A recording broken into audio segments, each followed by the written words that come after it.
Good morning everyone.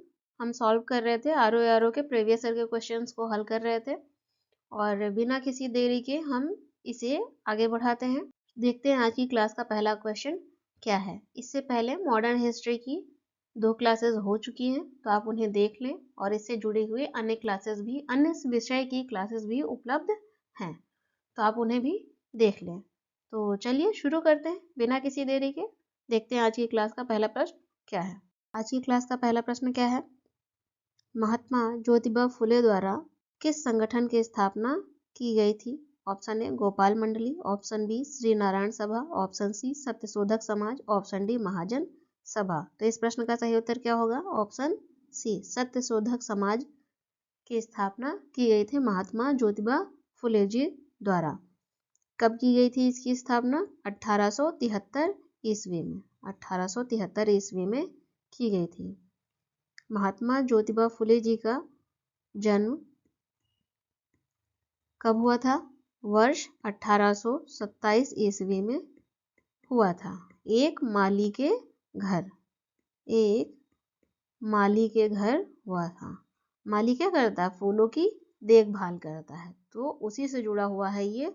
फुले माली के घर हुआ था।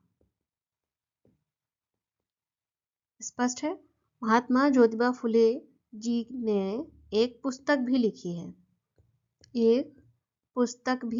लिखी है। जिसका क्या नाम है, गुलामगिरी। क्या नाम है, गुलामगिरी। तो हम इन्हें याद रखेंगे और इस प्रश्न का सही उत्तर क्या है। Option C. अगले प्रश्न की ओर बढ़ते हैं। देखते हैं अगला प्रश्न क्या है।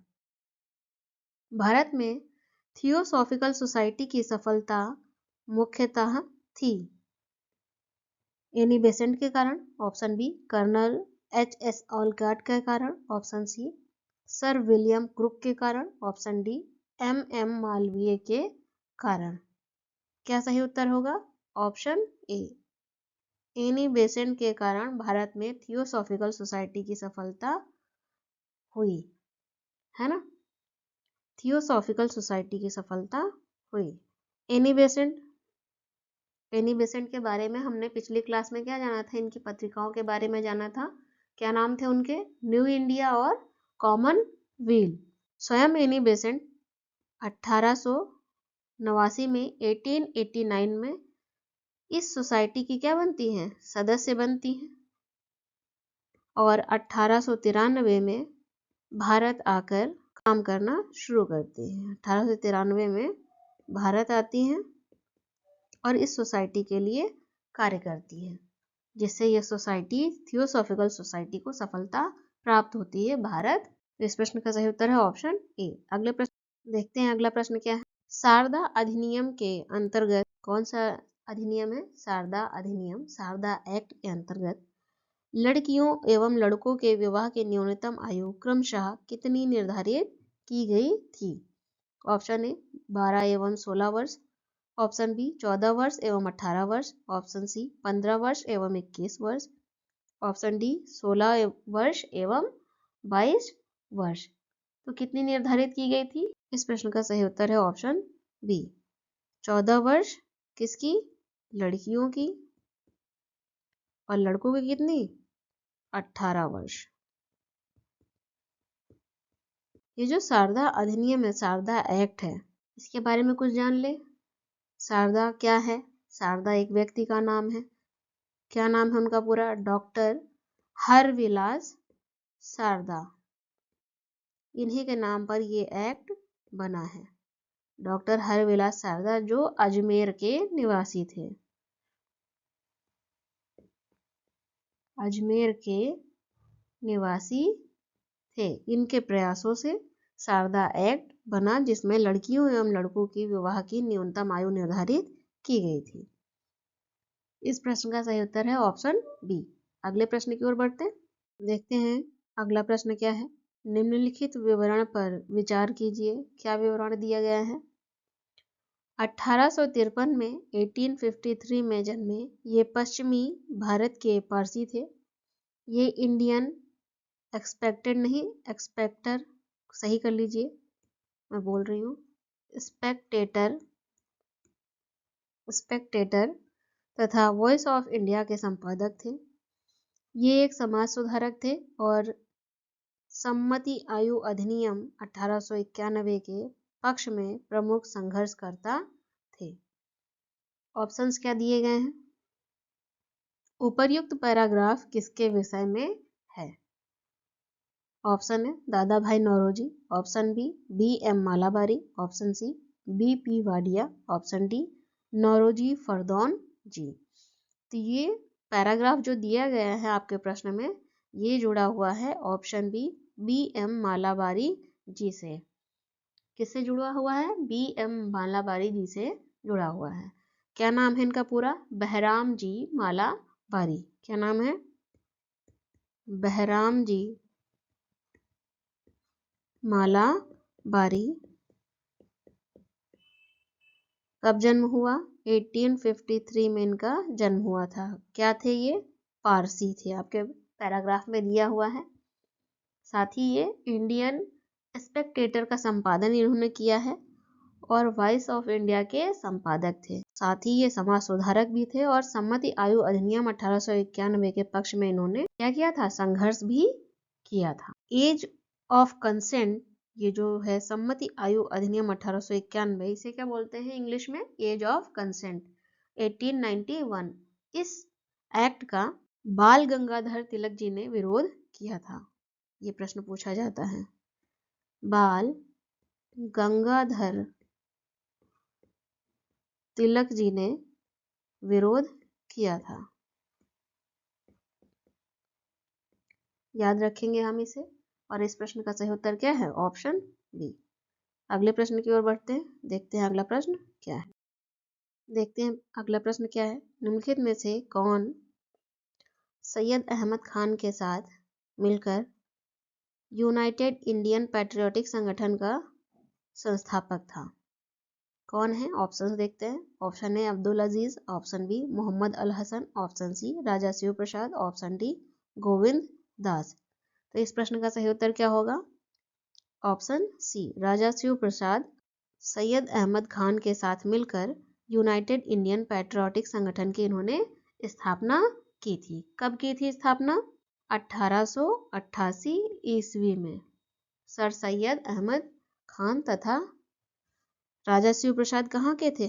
बनारस के राजा थे। बनारस के राजा शिव प्रसाद सिंह ने की थी। इस संगठन की स्थापना, यूनाइटेड इंडियन पैट्रियोटिक संगठन की स्थापना भारतीय राष्ट्रीय कांग्रेस के विरोध एवं मुस्लिम समुदाय तथा ब्रिटिशों के मध्य घनिष्ठ संबंध को विकसित करने के उद्देश्य से की गई थी। इस संगठन की स्थापना। तो इस प्रश्न का सही उत्तर क्या होगा? Option C. देखते हैं अगला प्रश्न क्या है। निम्नलिखित में से संस्था और संस्थापकों में से कौन सही सुमेलित नहीं है? एक बार फिर से हमें मैचिंग करनी है। ये रहे आपके 4 ऑप्शन। अच्छा, आप देख रहे होंगे कि प्रश्न में तो दिया गया है एक तरफ संस्था है और दूसरी तरफ संस्थापक है, लेकिन यहाँ तो कुछ ऐसा लग नहीं रहा है बिल्कुल है, गैप नहीं हुआ है, टाइपिंग एरर है, इसलिए आप अलग कर लीजिए। मैं अलग कर रही हूँ, आप भी अलग कर लीजिए। ठीक है। ऑप्शन ए इंडियन एसोसिएशन। इंडियन एसोसिएशन के संस्थापक कौन है? सुरेंद्र नाथ बनर्जी। सही है ये। ऑप्शन बी पुणे सार्वजनिक सभा के संस्थापक महादेव गोविंद रानाडे जी हैं। ऑप्शन बी भी सही है। Option C Mumbai presidency association के संस्थापक कौन है? फिरोज शाह मेहता जी हैं। ऑप्शन सी भी सही है। और ऑप्शन डी मद्रास महाजन सभा के संस्थापक हैं आनंद चार्लो जी। ये भी सही है। और ये चारों ऑप्शन क्या हैं? सही हैं। तो आप इन्हें याद कर लेंगे क्योंकि ये अपने आप में प्रश्न हैं और पूछे जाते हैं। इसलिए मैंने स्वयं ही एक प्रश्न ऐसा रखा है जिसके चारों ऑप्शन सही हैं और आपके एग्जाम्स में पूछे जाते हैं। तो आगे बढ़ते हैं। देखते हैं अगला प्रश्न क्या है। भारतीय राष्ट्रीय कांग्रेस का प्रथम अधिवेशन कहाँ हुआ था? भारतीय राष्ट्रीय कांग्रेस का प्रथम अधिवेशन कहाँ हुआ था? ऑप्शन ए कोलकाता में, ऑप्शन बी लाहौर में, ऑप्शन सी मुंबई में, ऑप्शन डी पुणे में। कहाँ पर हुआ था? इस प्रश्न का सही उत्तर है ऑप्शन सी मुंबई में हुआ था। मुंबई में हुआ था। कब? 1800 ईस्वी में मुंबई में हुआ था। कितने प्रतिनिधि भाग लिए थे इसमें? प्रथम अधिवेशन में 72 प्रतिनिधियों ने भाग लिया था। 72 प्रतिनिधियों ने भाग लिया था। स्पष्ट है? तो इस प्रश्न का सही उत्तर क्या है? Option C. अगले प्रश्न की ओर बढ़ते हैं, देखते हैं अगला प्रश्न क्या है। भारतीय राष्ट्रीय कांग्रेस का 1885 में महासचिव कौन था? ऑप्शंस क्या हैं? A O Hume, option B Dadabhai Naoroji, option C WC Banerjee, option D Feroz Shah Mehta. कौन सचिव था? A O Hume. इस प्रश्न का सही उत्तर है ए ओ ह्यूम महासचिव थे। इस प्रश्न का सही उत्तर है। इन्होंने ही क्या किया था? इसकी स्थापना की थी। भारतीय राष्ट्रीय कांग्रेस की स्थापना की थी। अगले प्रश्न की ओर बढ़ते हैं, देखते हैं अगला प्रश्न क्या है। निम्नलिखित में से कौन भारतीय राष्ट्रीय कांग्रेस का प्रथम अध्यक्ष था? ऑप्शंस क्या हैं? Option A O Hume, option B SN Banerjee, option C WC Banerjee, option D Dadabhai Naoroji. Option D Dadabhai Naoroji. कौन होगा? इस प्रश्न का सही उत्तर क्या होगा? ऑप्शन सी WC बनर्जी जी भारतीय राष्ट्रीय कांग्रेस के प्रथम अध्यक्ष थे। व्योमेश चंद्र बनर्जी। क्या नाम है इनका? व्योमेश चंद्र बनर्जी। तो इस प्रश्न का सही उत्तर क्या हो जाएगा? Option C. अगले प्रश्न की ओर बढ़ते हैं, क्या है अगला प्रश्न? भारतीय राष्ट्रीय कांग्रेस के सर्वप्रथम मुस्लिम अध्यक्ष थे। ऑप्शन है, option A Abdul Kalam Azad, option B Rafi Ahmed Kidwai, option C MA Ansari, option D Badruddin Tyabji. तो सबसे पहले मुस्लिम अध्यक्ष कौन बना? इस प्रश्न का सही उत्तर है ऑप्शन डी बदरुद्दीन तैयब जी सर्वप्रथम मुस्लिम अध्यक्ष थे भारतीय राष्ट्रीय कांग्रेस के। ये किस अधिवेशन के अध्यक्ष थे? तीसरे। किसके? तीसरे। कब हुआ ये तीसरा अधिवेशन? 1887 में। कब हुआ? 1887 में। कहाँ हुआ? मद्रास में हुआ था, जिसके अध्यक्ष थे बदरुद्दीन तैयब जी। तो इस प्रश्न का सही उत्तर है ऑप्शन डी। अगले प्रश्न की ओर बढ़ते हैं, देखते हैं अगला प्रश्न क्या है। भारतीय राष्ट्रीय कांग्रेस का प्रथम निर्वाचित यूरोपीय अध्यक्ष था। ऑप्शंस क्या हैं? Option A O Hume, option B George Yule, option C Alfred Webb, option D Annie Besant. तो प्रथम निर्वाचित यूरोपीय अध्यक्ष कौन था भारतीय राष्ट्रीय कांग्रेस में? इस प्रश्न का सही उत्तर है ऑप्शन बी जॉर्ज यूले प्रथम निर्वाचित यूरोपीय अध्यक्ष थे। जॉर्ज यूले कब अध्यक्ष बने? चौथे अधिवेशन में, 4th अधिवेशन में। कौन सा वर्ष था वो? 1888। वर्ष 1888 ईस्वी में ये अध्यक्ष बने थे। इस प्रश्न का सही उत्तर है ऑप्शन बी। अगले प्रश्न की ओर बढ़ते हैं, देखते हैं अगला प्रश्न क्या है। निम्नलिखित में से कौन एक भारतीय राष्ट्रीय कांग्रेस से कभी संबंध नहीं रहा? ऑप्शंस क्या है? Option A Feroz Shah Mehta, option B Hakim Ajmal Khan, option C Khan Abdul Ghaffar Khan, option D sir Syed Ahmad. कौन है जो भारतीय राष्ट्रीय कांग्रेस से कभी भी जुड़ा नहीं रहा? जो भारतीय राष्ट्रीय कांग्रेस से कभी भी जुड़ा नहीं रहा। इस प्रश्न का सही उत्तर है option D sir Syed Ahmad Khan. ये कभी भी भारतीय राष्ट्रीय कांग्रेस से जुड़े नहीं रहे। याद होगा आपको 1857 का विद्रोह। उस समय सर सैयद अहमद खां जी 1857 के विद्रोह के समय ये कंपनी की न्यायिक सेवा में थे। कहाँ? कंपनी की न्यायिक सेवा में थे। न्यायिक सेवा में थे। इन्होंने एक पत्रिका प्रकाशित की है जिसका नाम है तहजीब उल अखलाक। क्या नाम है? तहजीब उल अखलाक। ये पूछा जाता है और साथ ही आगे चलकर इन्होंने एक क्या स्थापित किया? 1875 में मोहम्मडन एंग्लो ओरिएंटल कॉलेज की स्थापना की? मोहम्मडन एंग्लो ओरिएंटल कॉलेज की स्थापना की थी। और इस प्रश्न का सही उत्तर है ऑप्शन डी। अगले प्रश्न की ओर बढ़ते हैं। देखते हैं अगला प्रश्न क्या है। निम्नलिखित में से कौन भारतीय राष्ट्रीय कांग्रेस का अध्यक्ष कभी नहीं चुना जा सका, है ना? Option A Lala Lajpat Rai, option B Annie Besant, option C Motilal Nehru, option D Bal Gangadhar तिलक। और इस प्रश्न का सही उत्तर है ऑप्शन डी, बाल गंगाधर तिलक जी भारतीय राष्ट्रीय कांग्रेस के कभी भी अध्यक्ष नहीं चुने गए। बाल गंगाधर तिलक की बात करें तो इन्होंने एक नारा दिया था, याद है आप लोगों को? स्वराज्य मेरा जन्मसिद्ध अधिकार है, मैं इसे लेकर रहूंगा। ये इनका दिया हुआ बहुत ही प्रसिद्ध नारा है। इनकी पत्रिकाएं हैं कौन सी? केसरी और मराठा।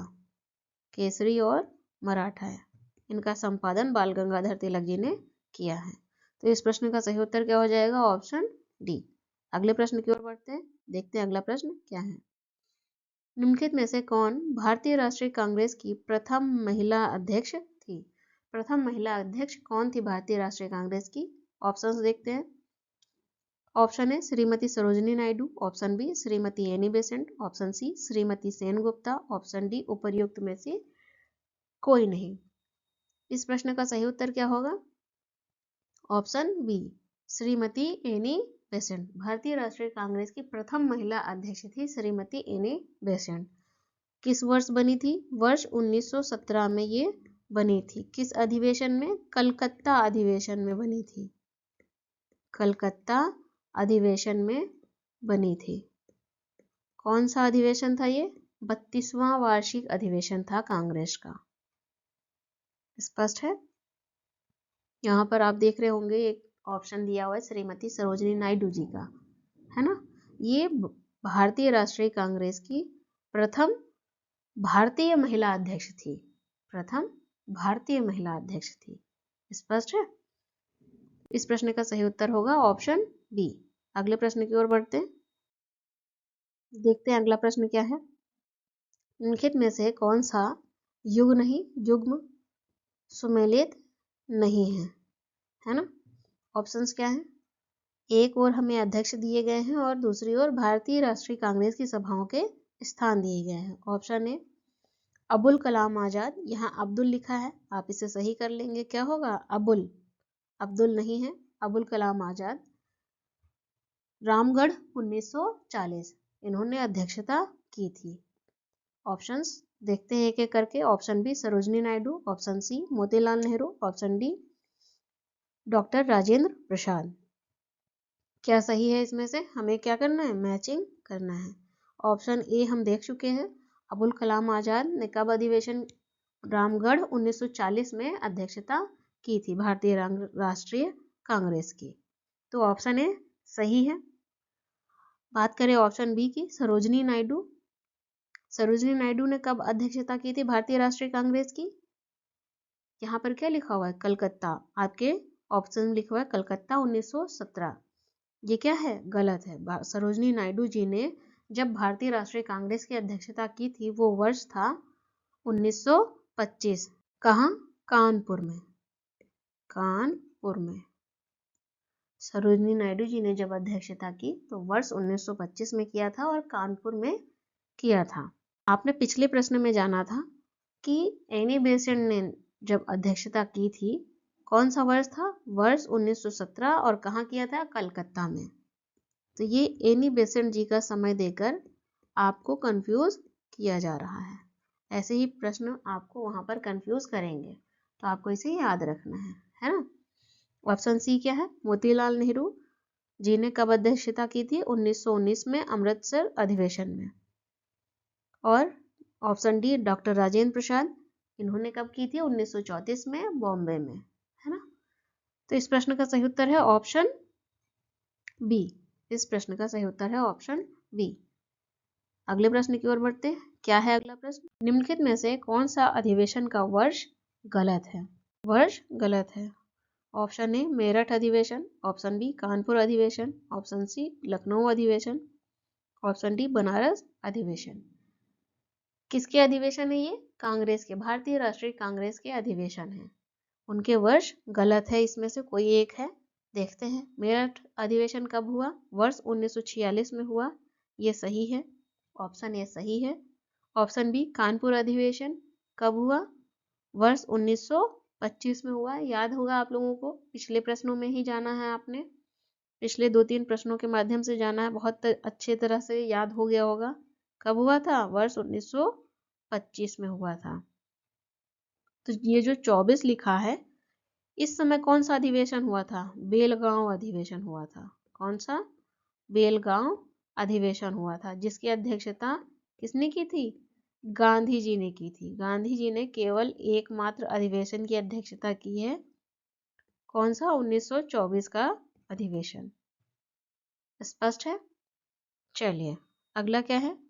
ऑप्शन सी लखनऊ अधिवेशन कब हुआ था? 1916 में, जिसकी अध्यक्षता की थी अंबिका चरण मजूमदार जी ने। ऑप्शन डी बनारस अधिवेशन, ये कब हुआ था? वर्ष 1905 में। तो ऑप्शन सी भी सही है और ऑप्शन डी भी सही है। गलत क्या है इसमें? कानपुर अधिवेशन। इस प्रश्न का उत्तर होगा ऑप्शन बी। अगले प्रश्न की ओर बढ़े। क्या है अगला प्रश्न?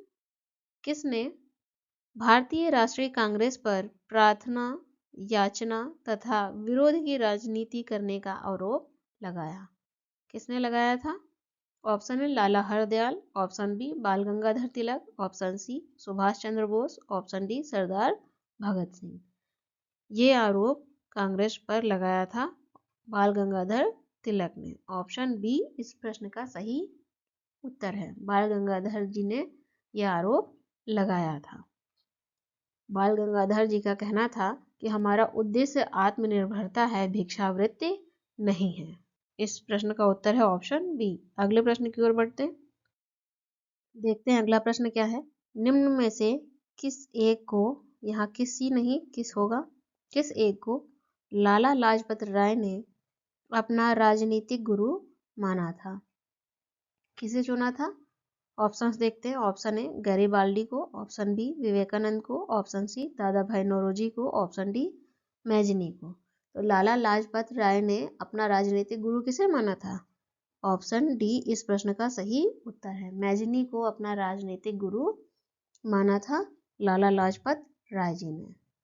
याद रहेगा? चलिए इस प्रश्न का सही उत्तर है ऑप्शन डी।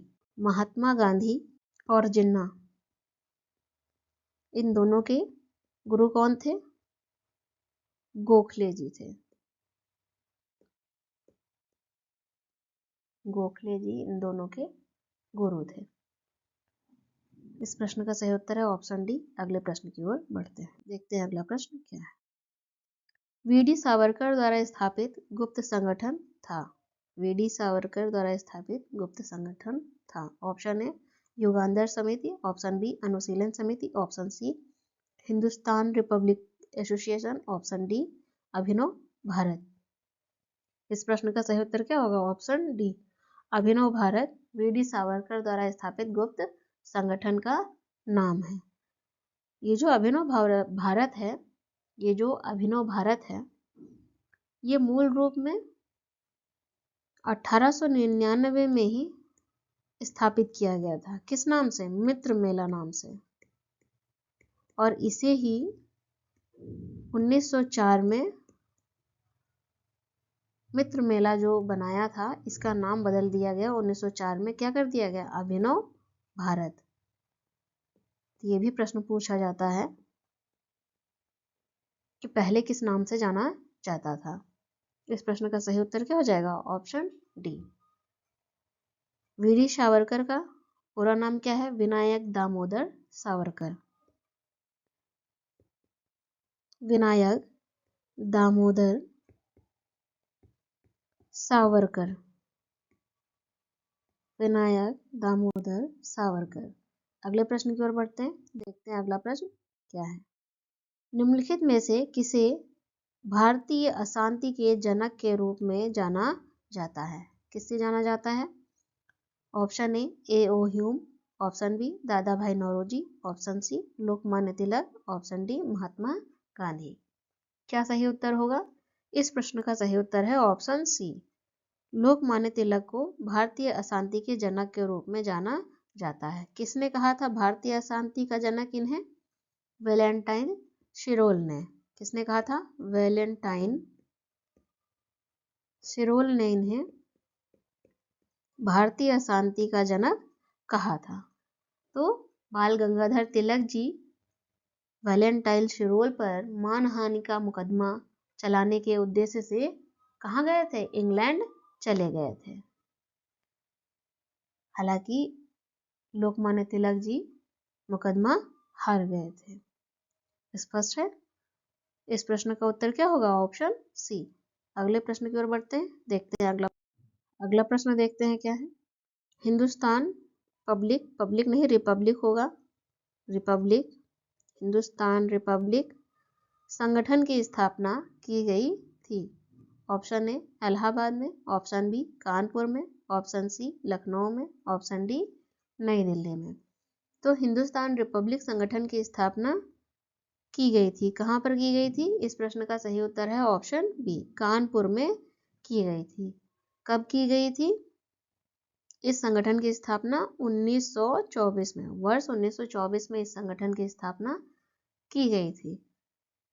किन लोगों के द्वारा की गई थी? क्या नाम है उनके? राम प्रसाद बिस्मिल, जोगेश चंद्र चटर्जी, चंद्रशेखर आजाद और सचिंद्र नाथ सान्याल, जो इस संगठन के अध्यक्ष भी थे। कौन? सचिंद्र नाथ सान्याल।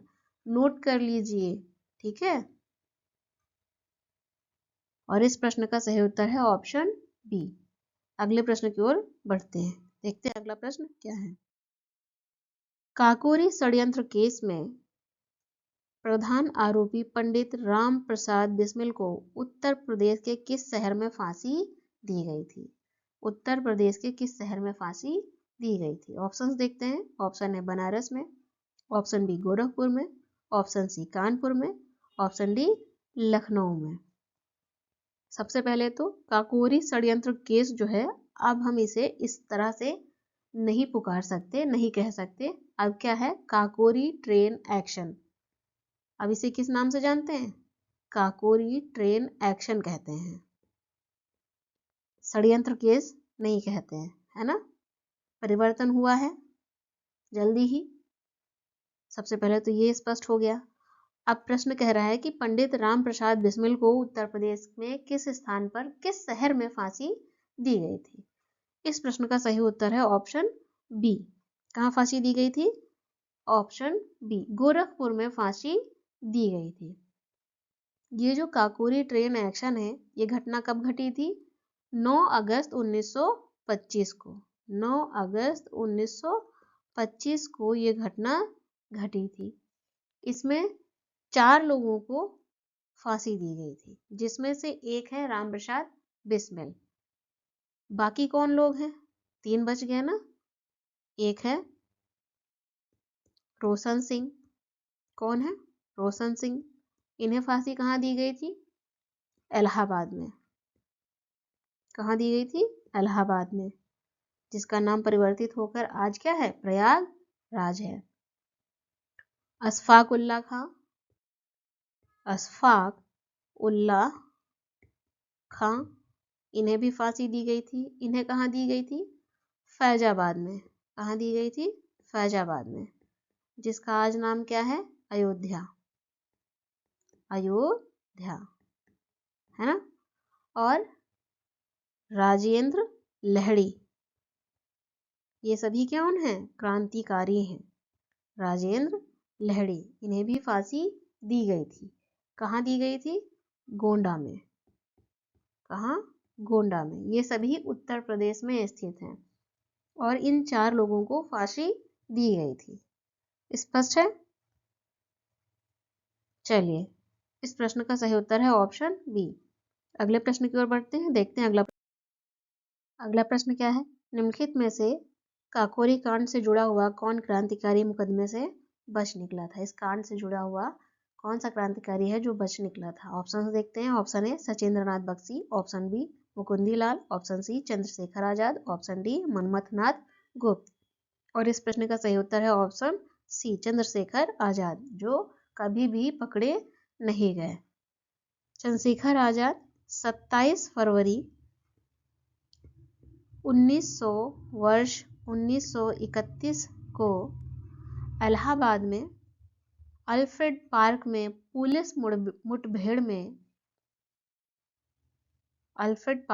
पुलिस मुठभेड़ में इन्होंने स्वयं को गोली मार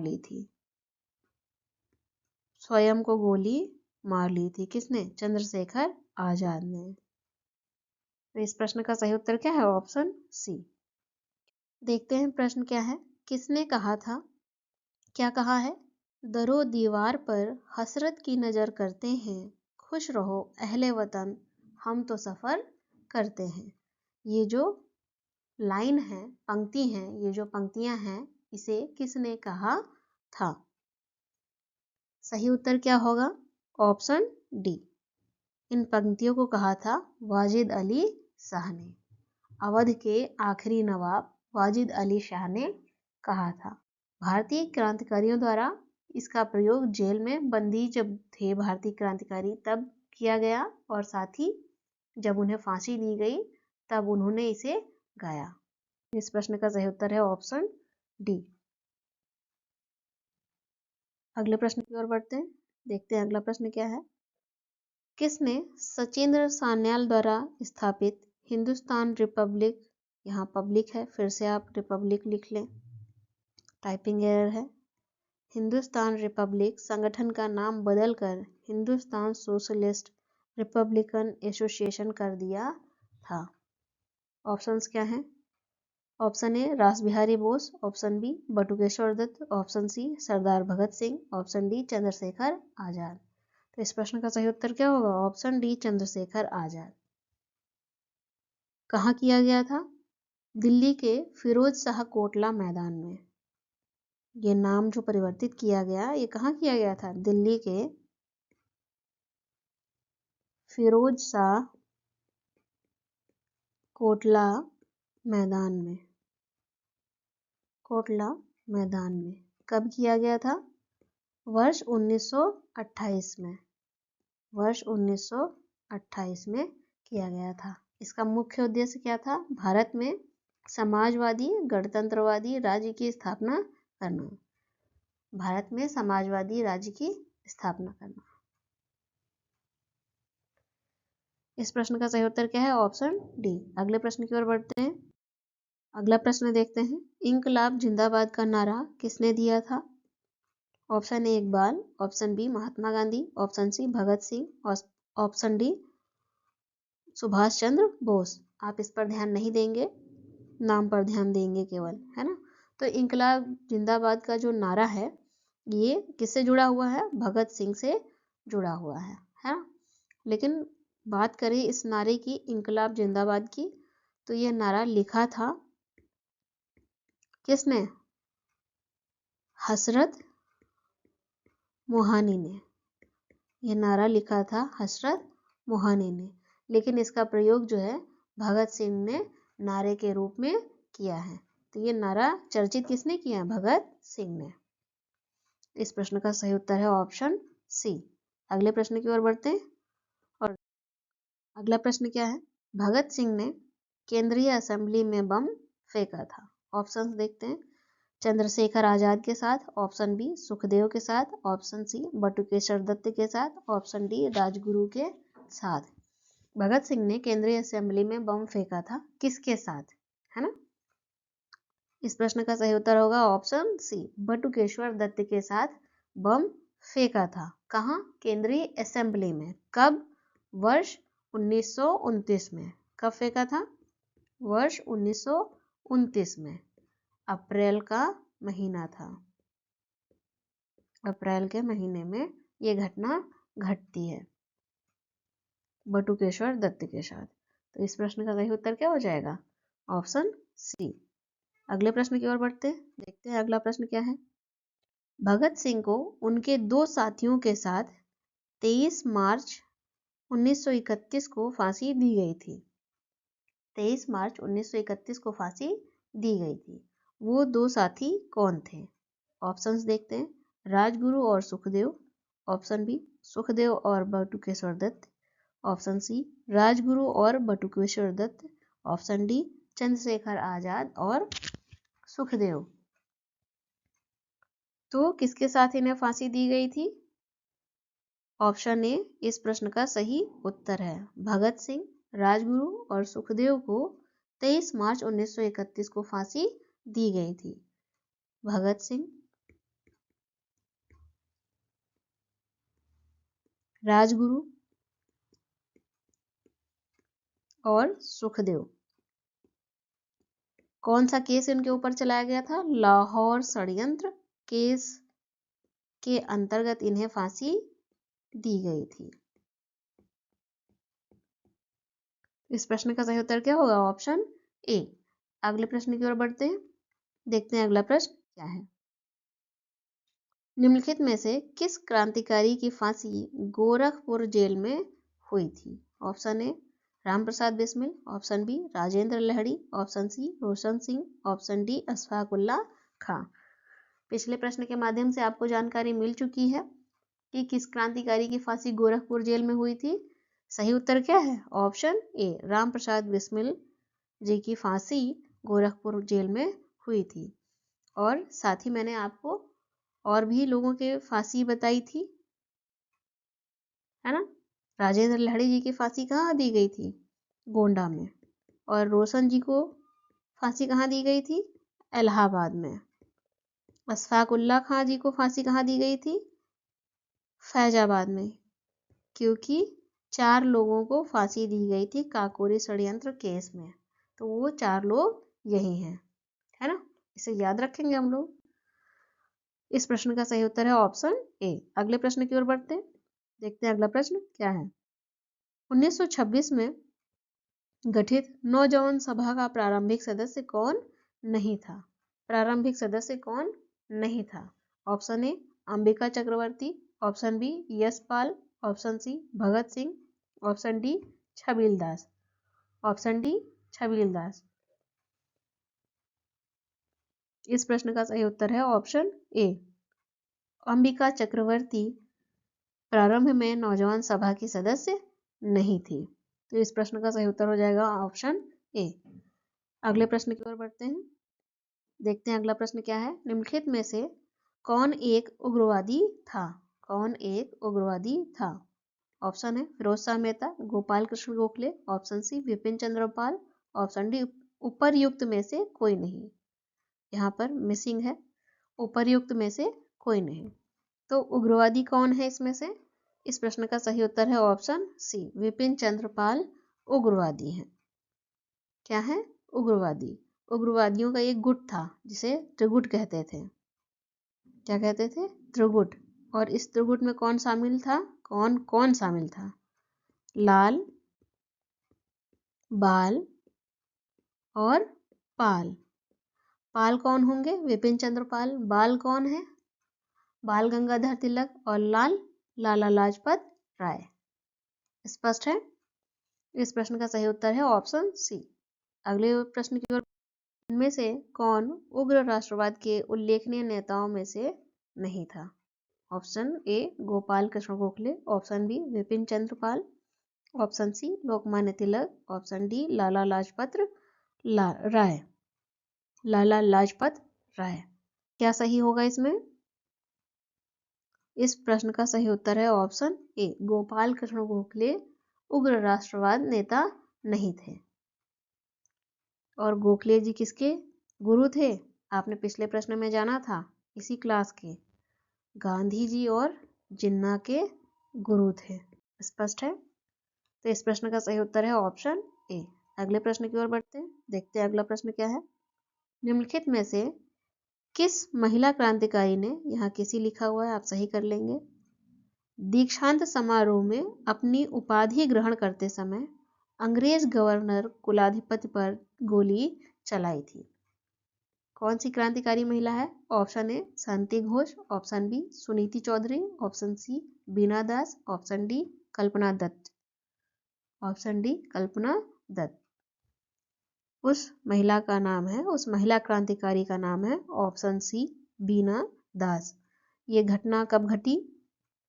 ये घटना घटती है वर्ष 1900 1932 में, जब उन्होंने बहुत नजदीक से गोली चलाई थी। किसने? बीना दास जी ने। इस प्रश्न का उत्तर है ऑप्शन सी। अगले प्रश्न की ओर बढ़ते हैं। अगला प्रश्न क्या है? निम्नलिखित में से किस क्रांतिकारी नेता ने कोलकाता के क्रूर पुलिस कमिश्नर चार्ल्स टेगार्ड की हत्या का प्रयास किया था? किस क्रांतिकारी नेता ने क्रूर पुलिस कमिश्नर चार्ल्स टेगार्ड की हत्या का प्रयास किया था? ऑप्शन क्या है? Option A Sachindra Nath Sanyal, option B Rajendra Lahiri, option C Chandrashekhar Azad, option D Gopinath Shah. तो इस प्रश्न का सही उत्तर क्या हो जाएगा? ऑप्शन डी गोपीनाथ शाह ने कोलकाता के क्रूर पुलिस कमिश्नर चार्ल्स टेगार्ड की हत्या का प्रयास किया था। प्रयास किया था अर्थात ये क्या था? एक असफल प्रयास था, सफल नहीं था, असफल प्रयास था। दुर्भाग्य से एक अंग्रेज नागरिक को गोली लग गई थी। दुर्भाग्य से एक अंग्रेज नागरिक को गोली लग गई थी।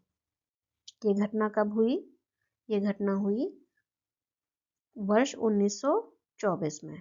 वर्ष 1924 में यह घटना घटती है। स्पष्ट है? चलिए, ओके, थैंक यू। फिर मिलते हैं हम अगली क्लास में।